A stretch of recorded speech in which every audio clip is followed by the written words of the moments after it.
So, what a journey, I have to say. It sounded quite impressive. And I'm very proud of the journey that I have, to become a head teacher. So, as we said, I'm a Gold Award winner, and I'm really quite proud of that. And one of the things they spoke about when I won the award was that, there was a lot of positive work around food and education. Let me be professional. Next slide, please. And so running my school, I run it alongside my pupils. So my school council are also leaders as well. They work alongside me in all aspects of my school, and especially when it comes to food. Next slide. So food education is an essential part of my school. It can help my pupils and families gain the skills needed to make informed and healthy food choices. It can also help them to develop a positive relationship with food and understand how their food choices can affect their overall health and well-being. Next slide, please. So this is me many years ago as a meal supervisor, or for most of us in this room, I was a dinner lady. And I have 4 children, and my son, Andre, was born with cerebral palsy. At 22 years old, I had Andre. And at 26, I had Jules. And at 30, I had Rebecca. And at 42, I had Hannah. But when I was a meal supervisor, I was really, in the kitchens and in the dining hall. It was about encouraging children to eat, they call it food, but it wasn't very good food. I wasn't happy with the role because I didn't have any power. I didn't have the power to change anything. Basically, eat this food, eat your custard, and we all know now, you even have restaurants which talks about or gives us food that we ate when we were at school, which was cake and custard. Next slide, please. So at my school, my journey from a meal supervisor was I wanted to have the power or be able to change things. I trained to be a teacher. I still feel that I didn't have the power that I wanted. So I became a middle leader, a vice principal, and now I've been a head teacher for the last 14 years. When I went to Hollydale School, which is in the heart of Peckham, there's 40% children who have free school meals. It was not a very nice place to be. The catering company didn't care what they fed or gave the children. It was just cheap food, cheap UPF, I love that, UPF food, and they felt they were doing a good job.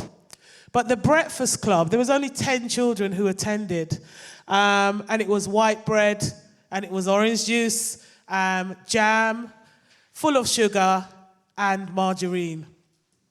So I decided that I would change that because I had children, and I thought, this is what children are eating at school. This is not right. So I changed the breakfast club. I got rid of all of the white bread, all of the orange juice, all of the different things that wasn't really good. And we became the face of Greggs. And Greggs funds my school, so they give us 20 loaves of bread a week. And I said, well, if you're going to give me bread, it's got to be brown bread. And the person who runs the club said, well, what will I eat? It has to be white bread. I said, no, let's try it. So there isn't any white bread in sight. Greggs also gives me £600 every term to make sure that I can buy other things or healthy quality food for the children in the breakfast club.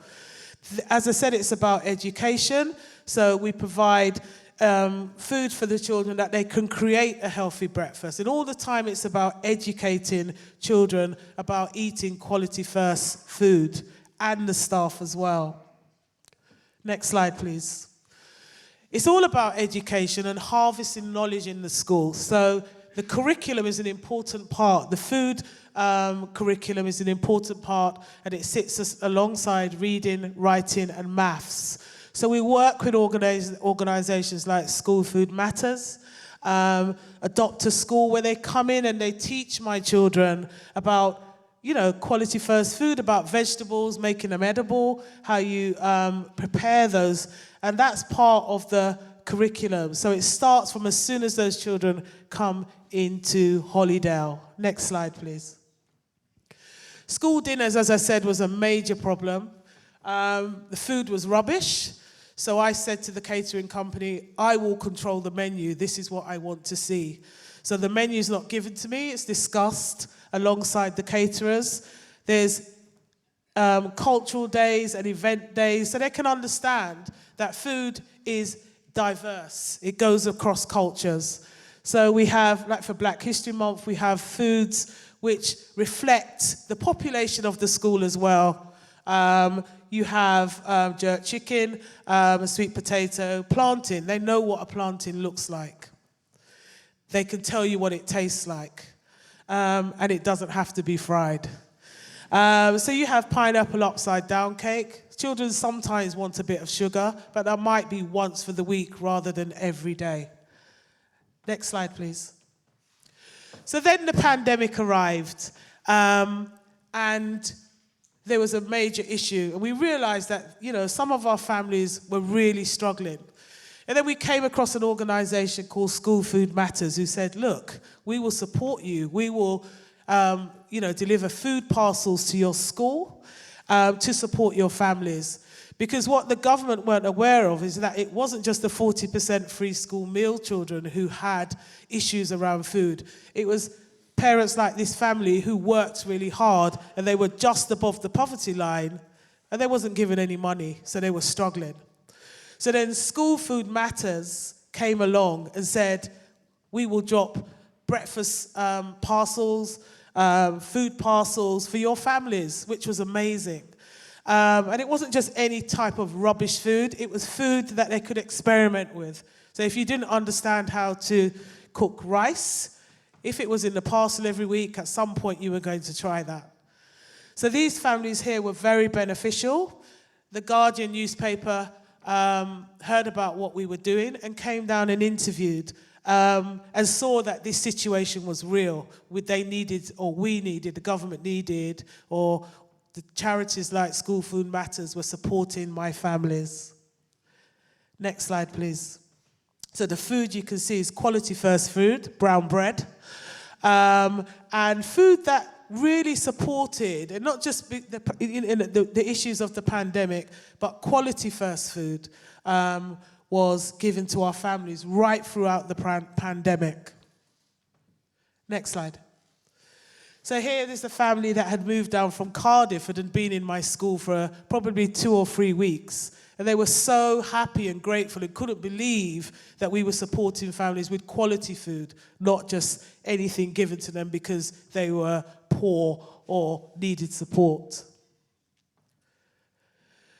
So the pandemic is still here, but what it did was let me really reflect on food in my school, and that because School Food Matters didn't deliver food parcels, there was still a need.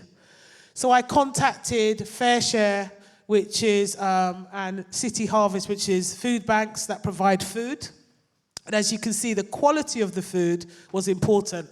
You don't just give me anything in my school. I specify, this is the food I want.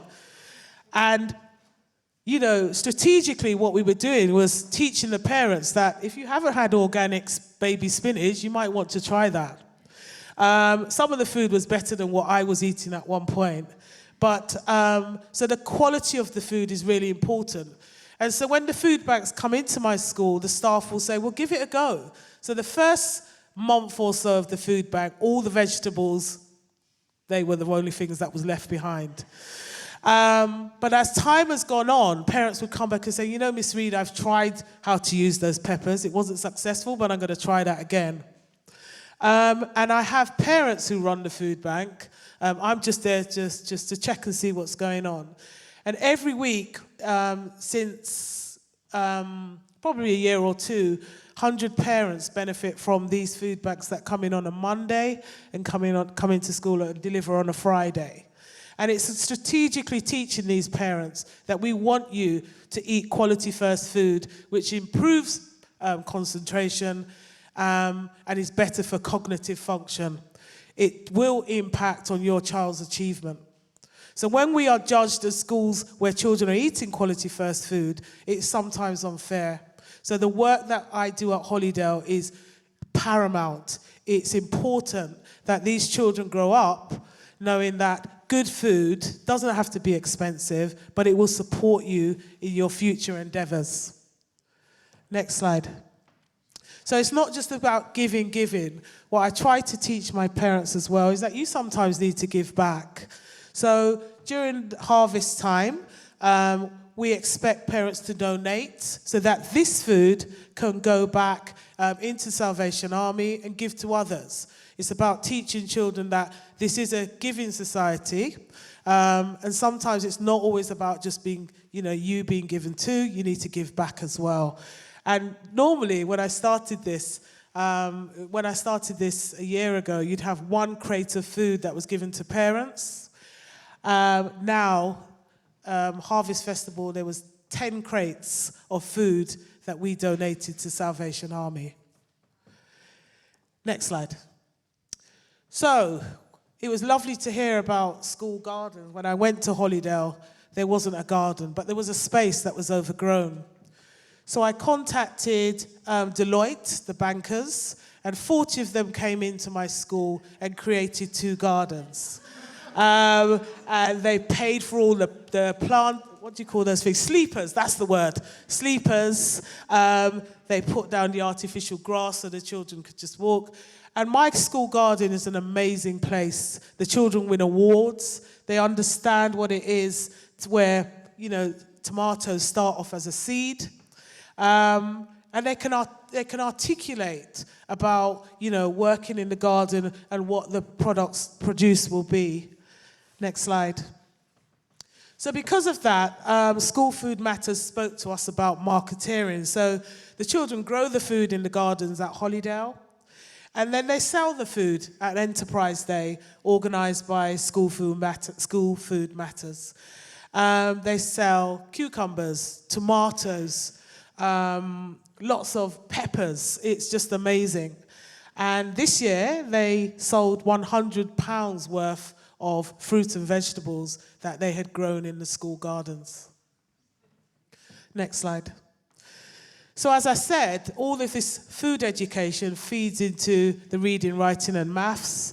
So this is them at Borough Market. That's an amazing place. And to be able to say years to come, I was selling cucumbers at Borough Market, because that market's not going anywhere. That's a massive achievement. And this is a child writing about the experience, how wonderful it was. Next slide, please. So there you are there. I mean, this is just a fantastic photograph of the children at the market selling. Next slide, please. So the work continues. The government decided that children needed to be fed during the school holidays. And so we run 3 camps a year now, where children come to school for a winter camp. So it's activities and food. And what they said was, we will give you money to have children in school during the holidays, but you have to feed them. So the children are fed, given a hot meal while they're in the holiday club. And this here is a take and make box with ingredients that they can take home, and they can make smoky fajitas with their parents. So all the time you're just permeating that food is important, not just any type of food, but good food. And what we ask the parents to do is take photos of the outcome of their smoky fajitas or the take and make box. I've got 1 minute. Next slide. So, reflections, because I was timing this at home. I thought I got it down to 16 minutes and 58 seconds. But anyway, food is a powerful form of nourishment, and when used in education, it can provide knowledge, understanding, and enlightenment that can last a lifetime. I'm still thinking about the coconut jam cake that I had when I was 10. And if I go to any kind of baker's, that's the cake I go for. So that's the influence it's had on me. Food is our common ground, a universal experience. Food education is important because it helps people understand the value of healthy eating and how it can improve their overall physical and mental well-being. Food is culture, habit, craving, and identity. And the future of the world is in our classrooms today. Thank you so much.